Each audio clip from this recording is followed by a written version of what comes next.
ঢাকা থেকে চাঁপাইনবাবগঞ্জ পর্যন্ত আসার যে রাস্তাটা এই মুহূর্তে আমি আপনাদেরকে সেটা বলে দিচ্ছি।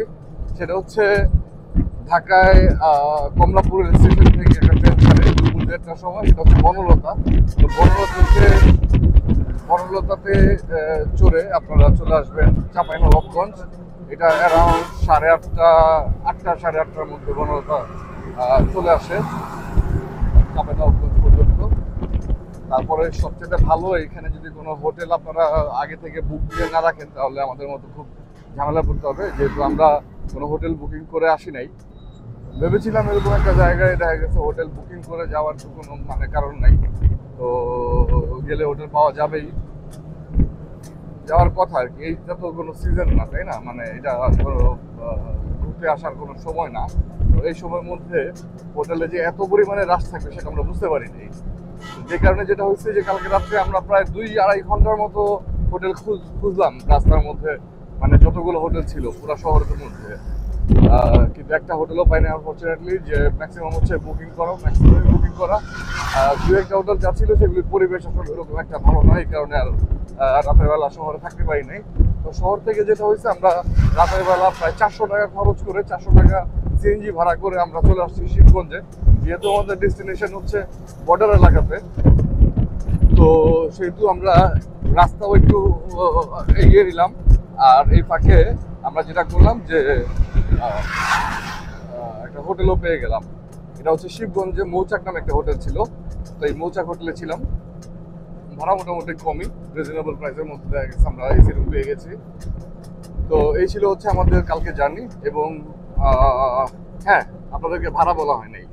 চাঁপাইনবাবগঞ্জ পর্যন্ত আসতে আপনাদের ট্রেনে যে খরচ হবে, আমরা এসি যে চেয়ার কোচ, এসি শোভন, সেটাতে এসছি। তো সেটার ভাড়া ছিল আমাদের কত?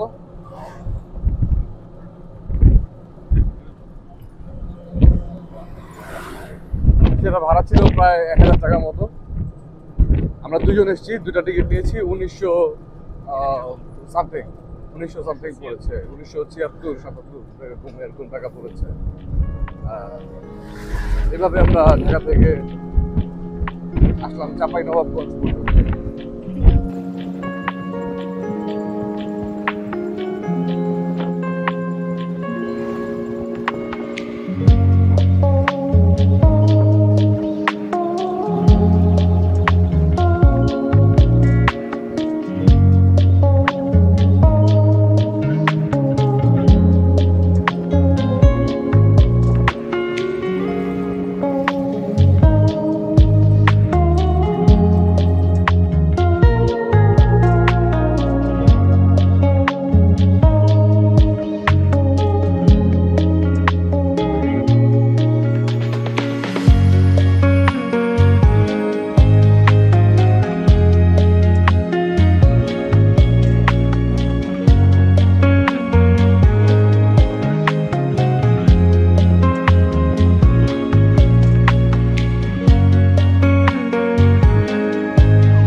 এই মুহূর্তে আমরা আছি হচ্ছে কানসার্ট থেকে আমরা চাঁপাইনবাবগঞ্জ যে বর্ডার, সোনা মসজিদ বর্ডার, সেই বর্ডারের দিকে যাচ্ছি।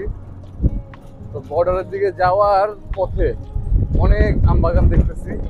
তো এখানে লোকাল যে ভাই আছে আমাদের সাথে, অটো যিনি চালাচ্ছেন, ওনার বর্ণনা মতে এই বছর আম 4 ভাগের 1 ভাগ আম এবার ফলন হইল। তো খুবই দুঃখজনক বিষয়, আমের ফলন এবার কম। তো দেখি সামনে আরো আম বাগান আছে, আমরা আপনাদেরকে দেখানোর চেষ্টা করবো একটু এই চলতি পথে যাওয়ার সময় কতটুকু দেখা যায়। চলেন দেখতে।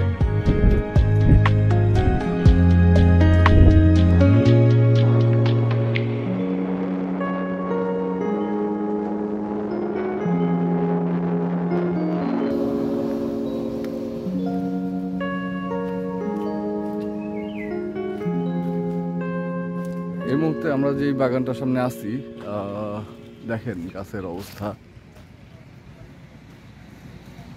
আম নাই, মানে এমন না যে আম পেড়ে ফেলছে।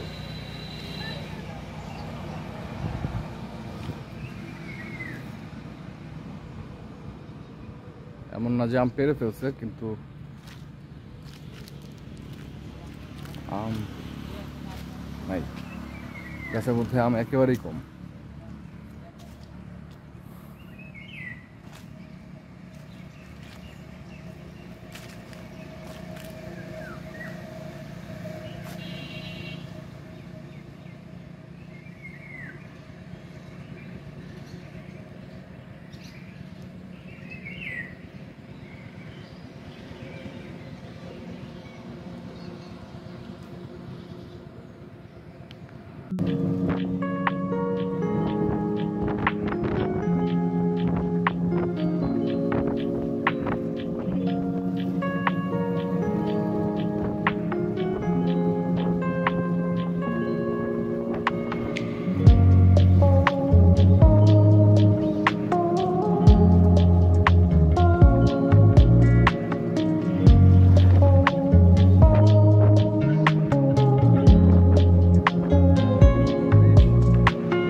অনুভূতি কি চাচু? ফ্রেশ।